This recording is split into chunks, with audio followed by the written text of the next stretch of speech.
ایک دعا ہے جو میں ہمیشہ ہر کسی کو بولتی ہوں، جس نے میرے لیے بھی بہت ہیلپ فل تھی. یہ دعا یہ ہے: یا مقلب القلوب ثبت قلبی علی دینک.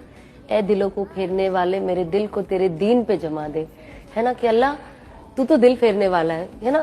ایسی کہاوت ہے کہ نا کہ جو انسان کا دل ہوتا ہے نا، یہ ایسا ہاتھ ہے نا، اس کے بیچ میں ہوتا ہے اللہ کے لیے. اللہ چاہے تو اسے ادھر پھیر دے، اللہ چاہے تو اسے ادھر پھیر دے. تو ہمیں ہمیشہ اللہ سے دعا کرنی چاہیے کہ اس طرف پھیر جہاں تیری رضا ہو، جس سے تو راضی ہو، ہے نا. اور ہمیں دین پہ جما دے. آج ہم دیکھیے، ہمارے پاس لاکھوں کے فون آ گئے آج کی تاریخ میں. کیا ہم فون سنبھال سکتے ہیں؟ نہیں. جب ہم چیزیں نہیں سنبھال سکتے تو ہم اپنا دین کیسے سنبھالیں گے؟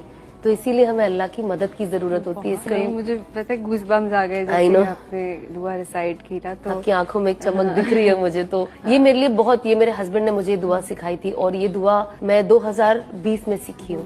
بہت جب غصہ